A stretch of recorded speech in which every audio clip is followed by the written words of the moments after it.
Don César Sinde, estamos en agosto, pero ni en agosto nos libramos de las imposiciones del socialismo de momento gubernamental, que ya no hegemónico. Le supongo usted enterado de las últimas imposiciones acerca de apagar las luces a partir de las 10 de la noche, lo cual no sé yo si no generaría una inseguridad brutal en las calles de algunas ciudades españolas no excesivamente tranquilas. Y le supongo enterado también, don César, de esa ¿Eh? posición, en mi opinión valiente, en opinión, bueno, pues de las legiones de bots de la izquierda que pueblan Twitter, absolutamente inaceptable, de la presidenta de la Comunidad de Madrid, diciendo que Madrid no se apaga. Ujú. Sí, es que una vez más yo creo que la presidenta de la Comunidad de Madrid, Isabel Díaz Ayuso, es la que mejor representa los intereses y el sentir de las personas afectadas por las medidas esquizoides del gobierno central. Y por eso ha dicho muy bien eso, esa frase para que la entienda todo el mundo de que Madrid no se apaga. ¿Por qué? Pues porque evidentemente, en primer lugar, obligar a los comercios a que enciendan o no sus escaparates o a que apaguen los escaparates por la noche. Oiga, y si esos comercios tienen tecnología LED de bajo consumo, que prácticamente no implica un gran gasto energético, porque ya lo han pensado los propios comerciantes para mantener sus escaparates iluminados por la noche gastando el mínimo posible. Porque, claro, el problema de que tiene el socialismo es que aplica medidas para todos sin tener en cuenta que los comerciantes, por cierto, saben mejor que el gobierno lo que les interesa y lo que no. Hay muchos comerciantes que les interesa mantener sus escaparates encendidos por las noches porque saben que por esas horas pasa mucha gente y pueden ver artículos que les puede interesar, o porque tienen una estrategia comercial determinada, o porque tienen artículos nuevos que les interesa lucir en los escaparates y les sale rentable hacerlo, porque eso luego por la mañana les puede generar ventas o interés en los productos que ofrecen. En fin, restringir la libertad de que cada persona se organice en función de sus propios intereses es absurdo, pero es la máxima de la izquierda, es lo que siempre hacen.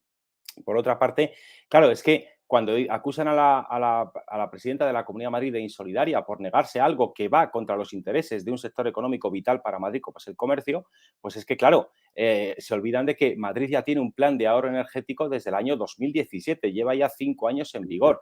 Se aplica a los 3.812 edificios públicos que tiene toda la administración de la Comunidad de Madrid.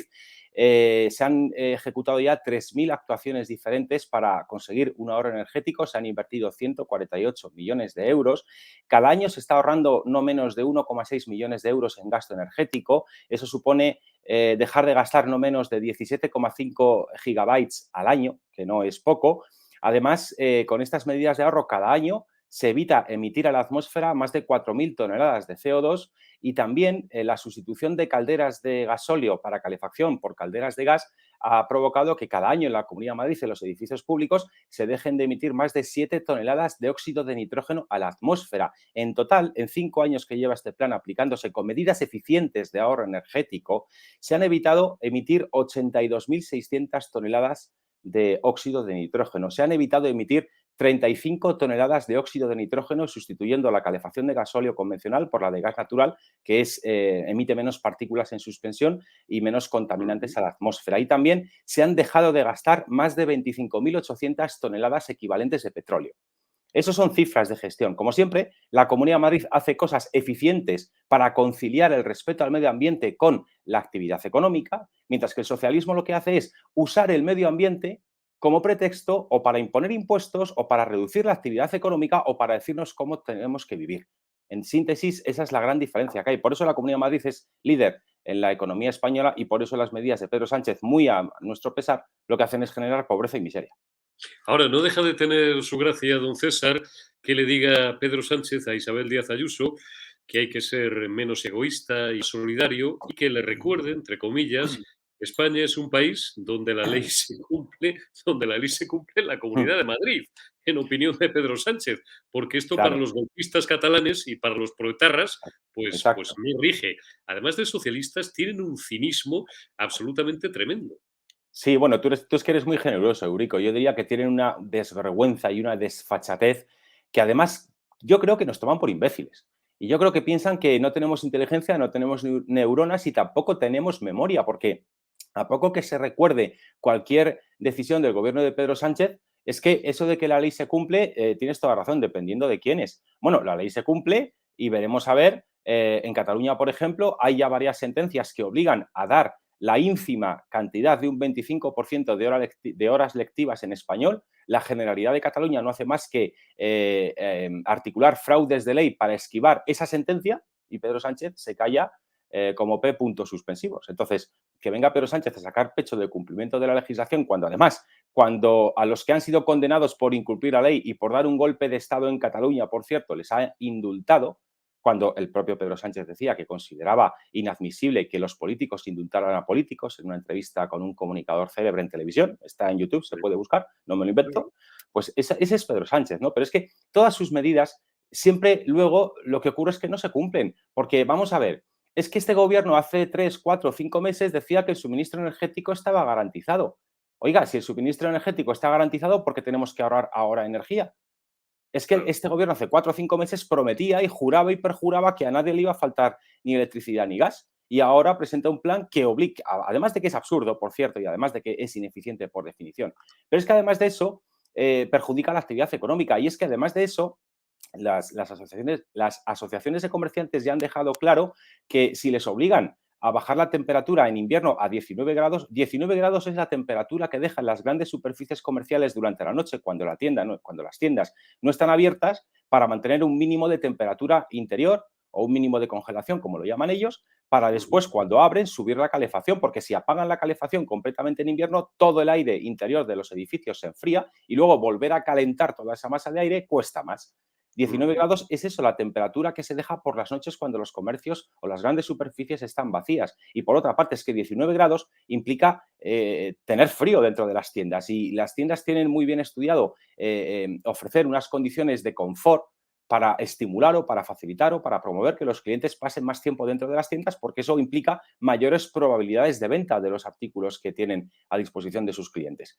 Es que es básico. Entonces, si tú obligas a los comercios a poner una temperatura soviética, porque es lo que es, pues evidentemente que estás haciendo indirectamente dificultar la actividad económica, que se venda menos. Si se vende menos, a lo mejor hay que prescindir de personal de atención al público en los comercios. Por tanto, igual se acaba generando desempleo. Por tanto, igual hay que pagar más prestaciones por desempleo. Por tanto, igual la seguridad social tendrá menos ingresos puesto que hay menos gente trabajando. Por tanto, se reducen las bases imponibles, se reduce la gente que está cotizando y, por tanto, se reducen los ingresos del Estado. Y luego, claro, habrá que aumentar el gasto público para las prestaciones que tanto les gusta a esta izquierda, que siempre prefiere dar subvenciones y dar prestaciones a generar las condiciones necesarias para que el sector privado pueda crear empleo, pueda crear riqueza y la gente pueda vivir de su propio trabajo y, por tanto, claro, eso sí, sea independiente de las dádivas, de las subvenciones, de las paguitas que da la izquierda, porque con eso la izquierda piensa que genera voto cautivo, que en muchos casos ocurre, pero en otros muchos casos hay gente que se ve obligada a cobrar determinadas prestaciones sociales, pero no por eso vota a la izquierda porque sabe lo nefasto de sus políticas.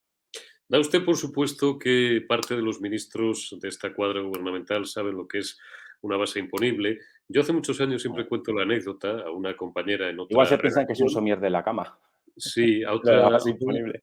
a una, a una compañera Sí, sí, sí. en otra redacción, a una compañera que era muy de izquierdas y que en teoría era responsable de la sección de economía, le pregunté lo que era un tipo marginal.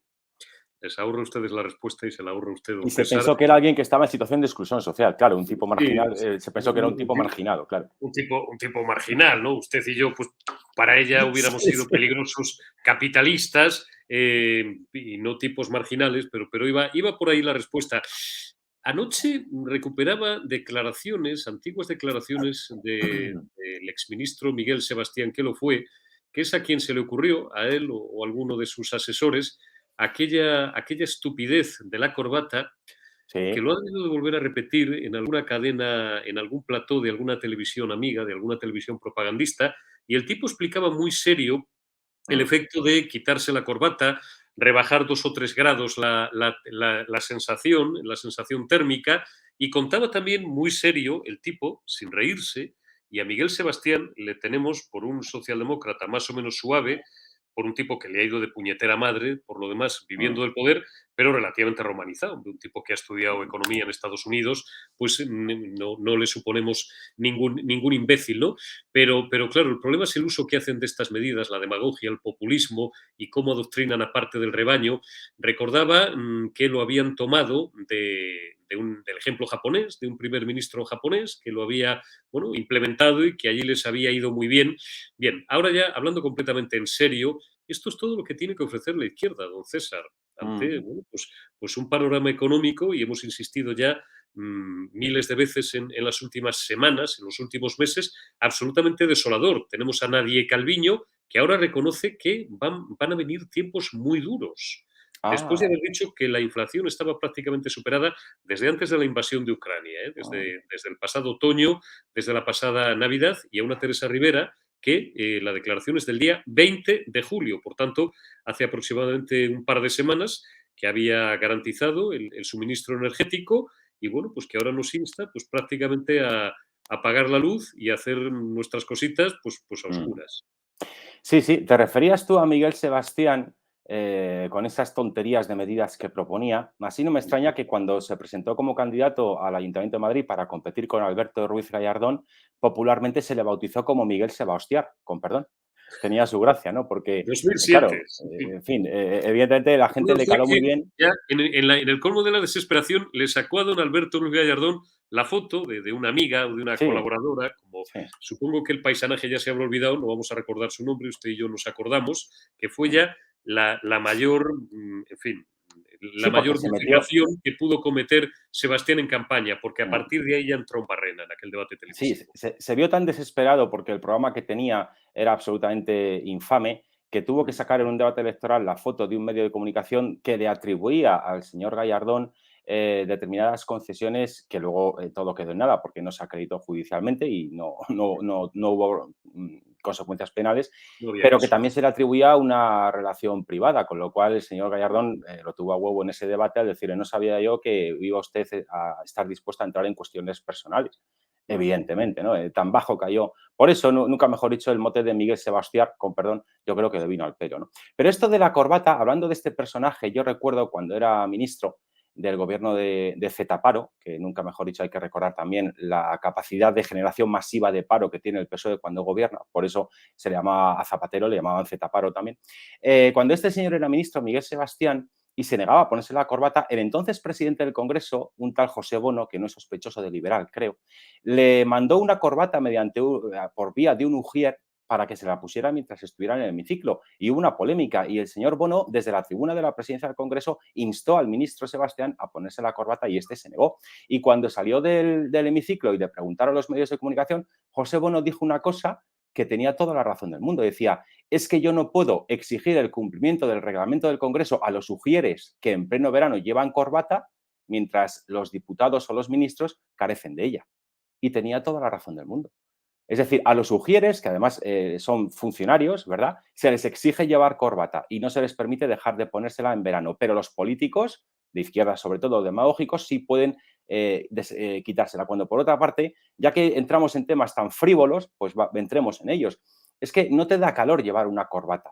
Lo que te da calor es el tipo, es la composición de las prendas que llevas. Si tú llevas una camisa de poliéster, tu cuerpo no transpira y eso te genera más calor. Si llevas una camisa de algodón o de fibras naturales o de lino, tu cuerpo transpira mejor y tienes menos calor. Por tanto, es la composición de la tela. Igual con los trajes, si tú lógicamente llevas un traje de invierno que tiene un gramaje en la tela mayor y que tiene una composición de lana más pensado para abrigarte en invierno, lógicamente vas a tener calor. Pero si llevas un traje de verano y una camisa más fina de algodón, igualmente tu cuerpo transpira y no tienes más calor por llevar traje y corbata. Y esta tontería de que las empresas, por ejemplo, se inste a prescindir de la corbata y del traje, confundiendo o justificando el que porque haga calor se puede ir de cualquier manera, olvidando determinadas normas básicas de protocolo que en determinados ambientes empresariales conviene o tienen la costumbre de seguir, pues es absurdo.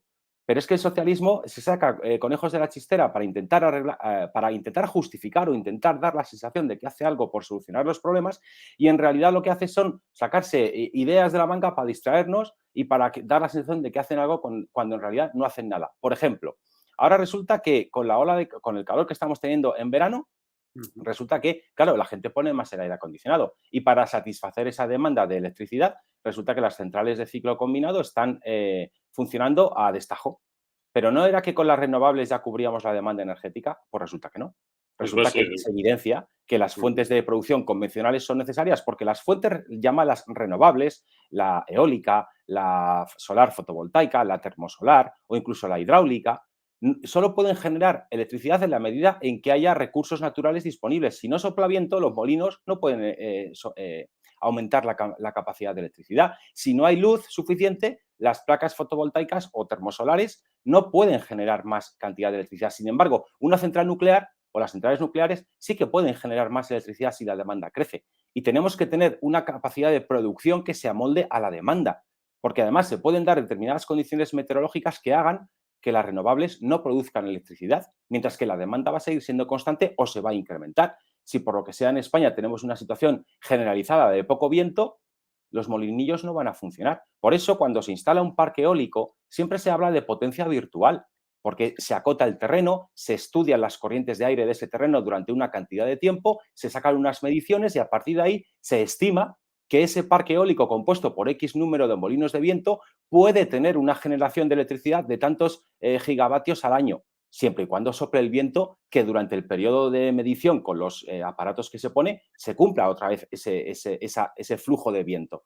Pero no está garantizado. Ese es el problema de las energías renovables. Por otra parte, están hablando mucho de lo ecológico que es la fotovoltaica y la composición química de los paneles fotovoltaicos es irreciclable cuando llega al final de su vida útil. Un panel fotovoltaico tiene una duración estimada de 30 años de vida útil y cuando llegas al final de su vida útil, como es un cristal mezclado con un montón de minerales para conseguir generar esa electricidad de manera fotosensible, es un cristal que no es reciclable, que no se puede usar para nada y que es altamente contaminante si se vierte en entornos naturales, pero eso se lo callan.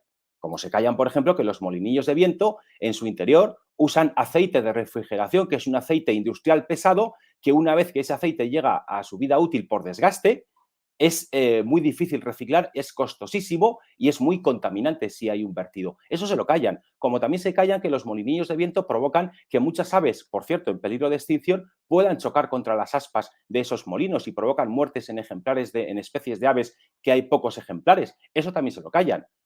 Entonces, cuando se sacraliza determinada tecnología de producción de electricidad como las renovables, omitiendo sus graves defectos y, por tanto, estafando a la gente al no dar toda la información y al tiempo que se satanizan otras fuentes de producción de electricidad como las nucleares, lo que se hace es ideologizar la producción de energía y al final las consecuencias las pagamos todos los españoles. Energía más cara, problemas de suministro y además una inestabilidad y una falta de competitividad en la economía, porque esa es otra. Hay un montón de sectores económicos que son intensivos en uso de electricidad. Por ejemplo, la siderurgia.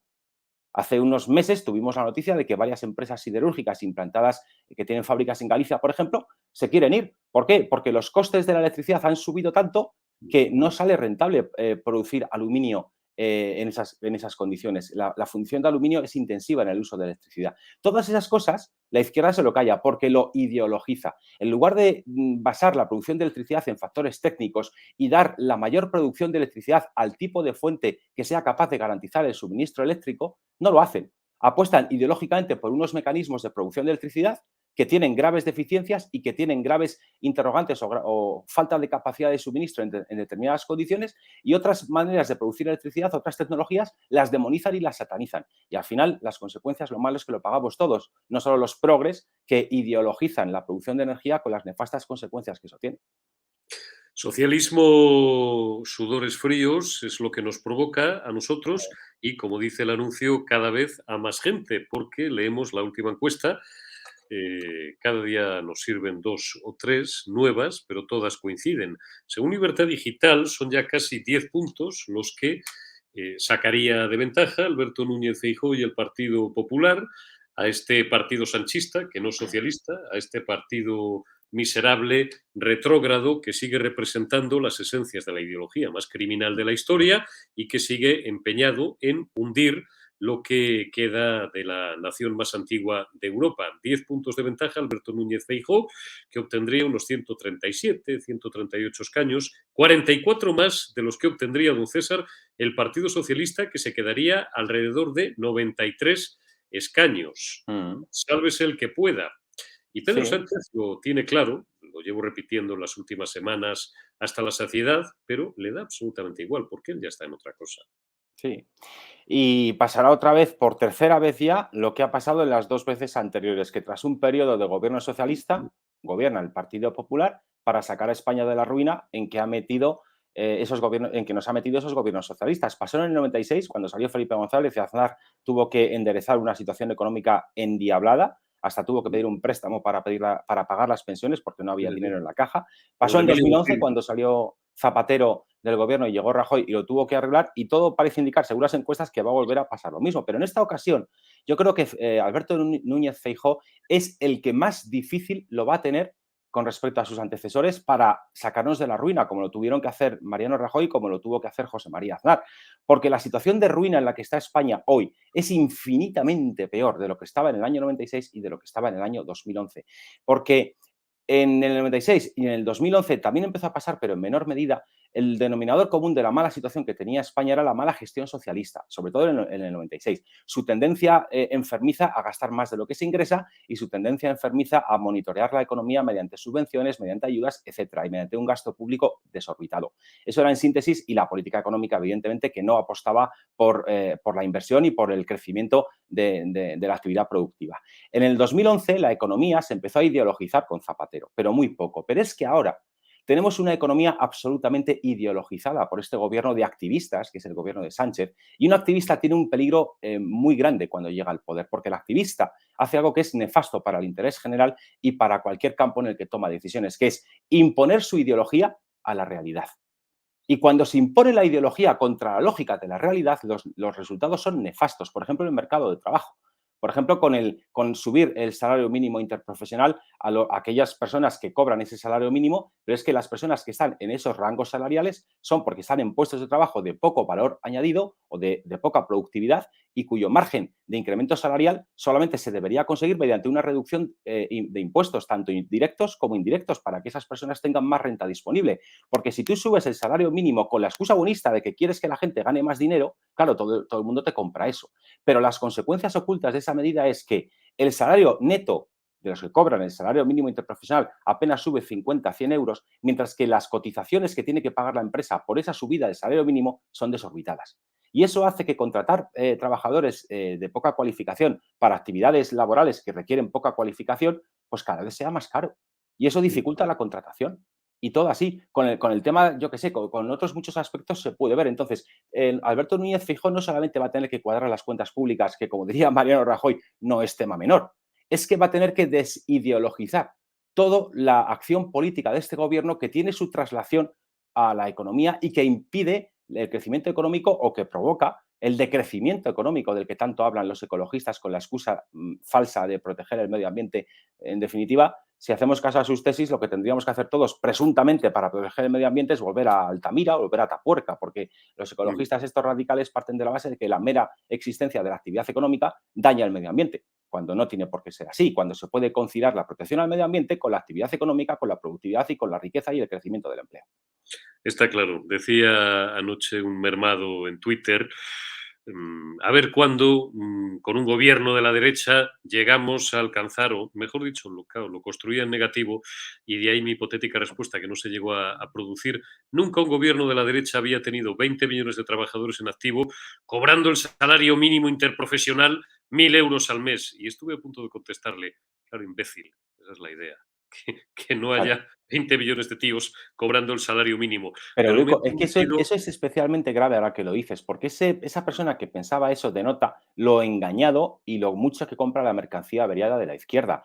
Porque la reforma laboral, o la mini reforma laboral que ha hecho Yolanda Díaz, no es más que un maquillaje estadístico de los datos de empleo. Porque como fijos discontinuos tú figuras como contratado indefinido, como fijo discontinuo, pero si la empresa en ese momento no te tiene trabajando de forma efectiva, estás igualmente en el paro. Por tanto, es un maquillaje estadístico. Y con el salario mínimo, 3/4 de lo mismo. Es que si queremos aumentar la renta disponible de las personas que menos sueldo tienen, La única vía es bajar impuestos directos e indirectos, porque una persona que cobra el salario mínimo, que tiene que pagar el depósito de combustible, está pagando un 52% de impuestos cuando llena el depósito. Y eso le quita capacidad adquisitiva a esas rentas bajas. Entonces, la izquierda hace una trampa que es, dice preocuparse por subir el salario mínimo para que la gente tenga más dinero, pero en realidad lo que hace es que porque ganas 50 euros, la empresa tiene que pagar 200 euros más al mes de cotizaciones sociales, con lo cual es muy posible que su esquema de ingresos y gastos se desbarajuste y tengan que despedir personas y te vas a la calle. Pero para eso ya Yolanda Díaz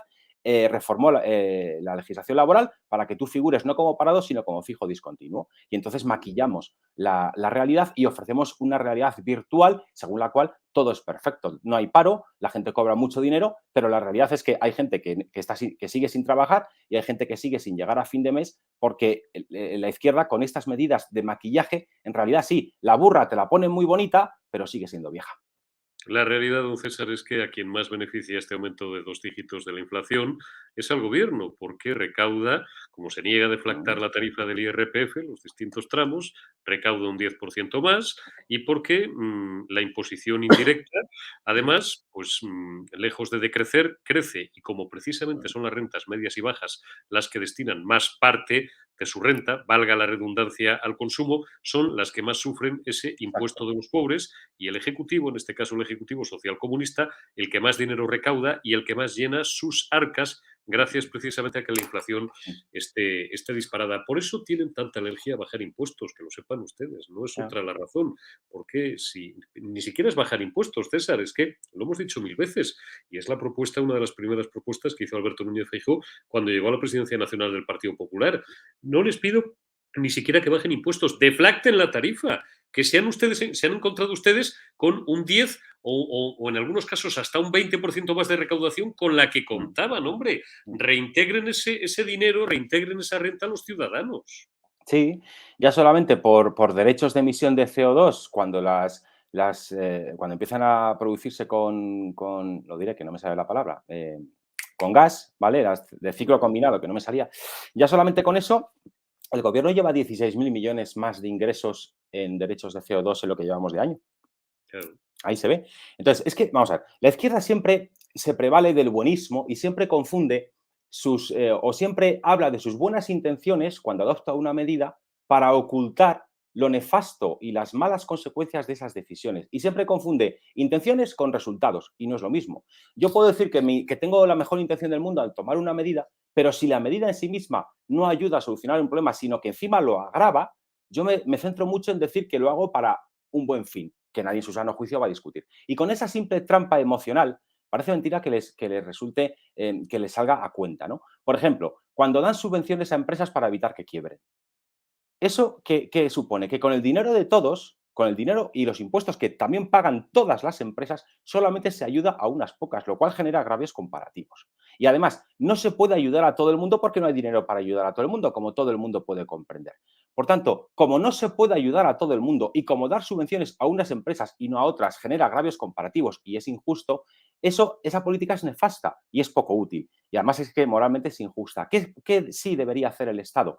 Rebajar la presión fiscal lo máximo posible y molestar lo menos posible. Como no se puede ayudar a todo el mundo, porque además es injusto y porque no hay dinero, lo que sí se puede hacer es dejar de molestar a todo el mundo con impuestos confiscatorios o con regulaciones que asfixian la actividad productiva. Eso sí lo puede hacer el Estado y lo debe hacer el Estado. El Estado no tiene que rescatar empresas, no tiene que soportar o no tiene que mantener con el dinero de todos la actividad de empresas que son ineficientes y que por su propia dinámica no pueden subsistir.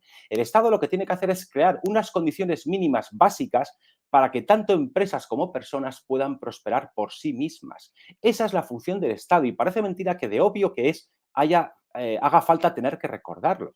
Pero es que esa es la política de la izquierda. No, con el bonista a fin de proteger el empleo, damos subvenciones a empresas.